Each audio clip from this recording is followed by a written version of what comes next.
Good morning বন্ধুরা, SR ব্লগে সবাইকে স্বাগত জানিয়ে আজকের ব্লগটা শুরু করছি। আর আজকে সকাল সকাল দেখো রুটি করে নিচ্ছি, টিফিনে রুটি করে নিচ্ছি। এই যে আগে কিছু রুটি বানিয়েছি সেটা দেখানো হয়নি, আর এই যে অল্প কিছু বাকি রয়েছে এখন শেয়ার করছি তোমাদের সাথে। আর এই যে সকালবেলা রুটি আর বাঁধাকপির তরকারি করেছিলাম, এই দিয়েই টিফিনটা করে নেব সকালবেলা। বাঁধাকপির তরকারিটা হয়ে গেছে আর তারপরে রুটিটা বেলে করে নিচ্ছি।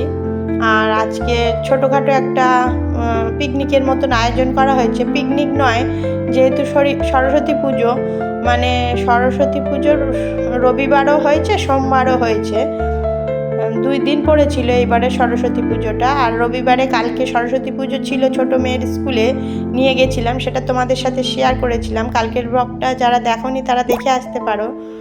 আর আজকে হচ্ছে সোমবার, আর সোমবার বড় মেয়ের স্কুলে শুধু সরস্বতী পুজো বাকি রয়েছে। আর আমার ননদের ছেলে যে আমাদের কাছে থাকে ছোট্ট, ওর স্কুলেও হয়ে গেছে। আর ছোট বলতে ও ক্লাস 9-এ পড়ে, আর আমার মেয়েও ক্লাস 9-এ পড়ে, বড় মেয়ে, আর ছোটটা ক্লাস 3-তে পড়ে।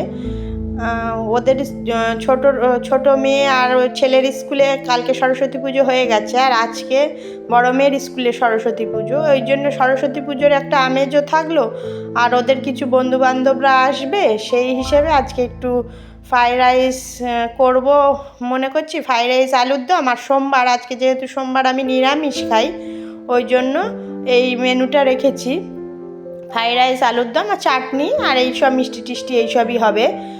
ওই জন্য ওর বান্ধবীরা আসবে, আর সেই জন্য একটু বলছি যে পিকনিক টাইপের, কিন্তু পিকনিক নয়, কিছুই নয়, ওইটাই এমনি বান্ধবীরা আসবে, ছোটো মেয়ের বান্ধবীরা আসবে, ওই সবাইকে একটু খাওয়া টাওয়া দেবো। আর আমাদের যে কাজের দিদি কাজ করেন ওনাকে খাওয়া দেবো। আর আমার ননদ নন্দাই পাশেই থাকে, ওদেরকেও বলেছি খাওয়ার জন্য। সবাই মিলেমিশে আজকে একটু আনন্দ ফুর্তি করব, এই জন্যই বলেছি পিকনিক। আজকে একটা ছোট্টখাটো পিকনিকের অনুষ্ঠান হবে বাড়িতে, ওই জন্য ফ্রাইড রাইস আলুর দম করবো, আর সেগুলোও তোমাদের সাথে শেয়ার করব। আজকে সকাল সকাল এই যে রুটিটা করে নিচ্ছি, আর ঘর টরগুলো গুছিয়ে নেব। এই যে আমি ঘরে ঝাড়ু দিয়ে নিচ্ছি, ঘরটর ঝাড়ু দিয়ে বিছানা টোছানা আমার তোলা হয়ে গেছে, বিছানা তুলে বিছানা ঝেড়ে নিয়েছি। তারপরে আমি ঘরটা ঝাড়ু দিয়ে নিচ্ছি, ঘর ঝাড়ু দেওয়ার পরে সব ঘরগুলো মুছে নেওয়ার পরে আমি রান্নার কাজে যাব। আর কিছু কিছু তরকারি কেটে রেখেই এসেছি, কেননা অতটা সবজি কাটা সম্ভব নয় তো সকাল সকাল, ওই জন্য আগের দিন রাত্রে আমি কিছু সবজি কেটে রেখেছি। যেরকম বিনসগুলো কাটা একটু সমস্যা, ক্যাটচা করে কাটতে হয় ফ্রাইড রাইসের জন্য, ওই বিনসগুলো আমি কেটে রেখেছিলাম রাত্রে। আর সকালবেলা সমস্ত সবজিগুলো কেটে নিইনি, এখনও কাটবো বসে বসে।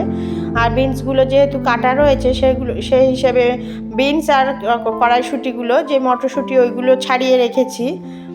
কাল রাত্রে ওগুলো কিছু কাজ গুছিয়ে রেখেছি।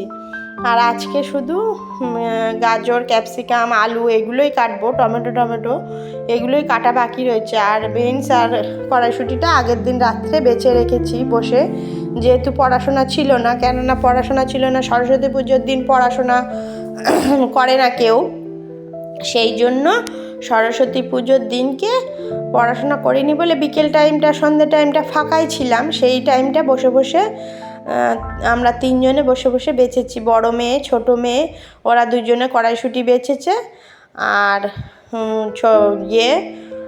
ছোট মেয়ে কড়াইশুঁটি বেছেছে, আমি বিনসগুলো কেটেছি, ছুরি দিয়ে বসে বসে বিনসগুলো কেটেছি। আর এইখানে বলছিলাম, ছোট মেয়ে আসছিল ভিজে, এই ঘর মোছার পরেই ওরা সবাই হাঁটতে চায়, আমি ওই জন্য বলি যে হাঁটার পরে, ঘর মোছার পরে হাঁটলে ঘরটা কীরকম কাদা কাদা হয়ে যায়, ওই জন্য আসতে দিই না। বড় মেয়েকে উপরে তুলে দিয়েছি, আর ছোটো মেয়ে আসতে দিয়েছিল, ওকেই চলে যেতে বলেছি।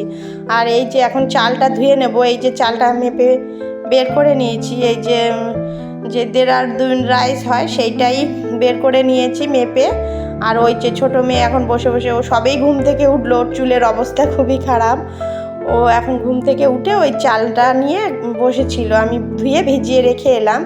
আর আমি ওগুলো ঘরের কাজকর্ম সেরে এসে এই যে আলু টালু সব কেটে নিয়েছি, অনেকক্ষণ বসেছি, আমি এইগুলো কেটে নিয়েছি। আলু ক্যাপসিকাম কেটেছি, ওটা আলুর দম হবে। গাজর আর ওই ক্যাপসিকামটা কেটেছি, ওটা ফ্রাইড রাইসের মধ্যে যাবে। এই যে সব তরকারি আমার কাটা কোটা গোছানো হয়ে গেছে, টমেটোটা কেটে নিয়েছি, এগুলো সব ধোবো তারপরে রান্না বসাবো। আর পুজো দেওয়ার যেহেতু ঝামেলা নেই সেহেতু আমি এখন স্নান করেই চলে এসেছি রান্না করতে। বিনসটা ভাজা হয়ে গেছে, বিনস ভেজে রেখেছি। এই যে গাজরটা পরে ভাজলাম, গাজর আর ক্যাপসিকাম কড়াইশুঁটি পরে ভেজে নামিয়ে রেখেছি। আর এটা হচ্ছে চাটনিতে দেওয়ার জন্য, এই যে চাটনিটা বসিয়ে দিয়েছি। আর পেঁয়াজ রসুনটা আমি এখানে দাঁড়িয়েই কাটলাম, অনেক বেলা হয়ে যাচ্ছিল যেহেতু। আর তারপরে ওদের বড় মেয়েকে সাজিয়ে বের করতে হয়েছে, ও সরস্বতী পুজোর জন্য রেডি হয়ে একটু বান্ধবীদের সঙ্গে ঘুরতে বেরিয়েছে। আর এই যে আলুটা ভেজে আমি নামিয়ে রেখেছিলাম, আর এখন মশলা দিয়ে কষিয়ে নেব। পেঁয়াজ কিছু গোটা ফোড়ন দিয়েছি, আর পেঁয়াজ রসুন আদা কাঁচা লঙ্কা সব বেটে দিয়েছি। এখন আলুটা দিয়ে দেব, দিয়ে কষিয়ে নিয়ে তারপরে আমি আলুর দমটা হয়ে যাবে। আর এই যে চাটনিটার জন্য ওই খেজুর ওইটা বাছতে হবে, বেছে টেছে। এই যে আমার চাটনি রেডি, আমার রান্না পুরোপুরি কমপ্লিট বন্ধুরা। দেখে নাও, চাটনিটা এইরকম রেখেছি বেশ ঘন ঘন করে। আর এটা আমার শাশুড়ি মার একটু শরীর খারাপ, ঝাল ছাড়া ওই তরকারিটা তুলে রেখেছি। আমার জন্য নিরামিষ আলুর দম করেছি, 2-3 ভাবেই করতে হয়েছে। আর ফ্রাইড রাইসটাও হয়ে গেছে, তোমাদের সাথে শেয়ার করা হয়নি। এই যে অনেকটা ফ্রাইড রাইস গামলার মধ্যেই রেখেছি, কড়াইতে করে ভেজে নিয়ে এর মধ্যে রেখেছি। এই যে ফ্রাইড রাইসটা অনেকটাই হয়েছে, চাল ভিজিয়ে রেখেছিলাম, ভাতগুলো খুব সুন্দর হয়েছিল।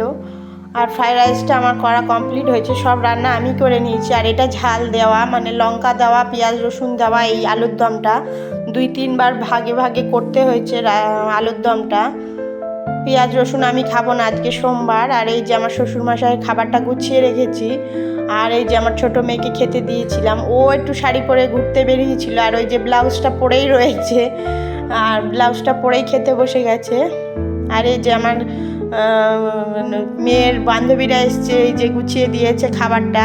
আর মিষ্টি, জিলিপি, কালো মিষ্টি এগুলো তোমাদের সাথে দেখানো হয়নি। টাটা।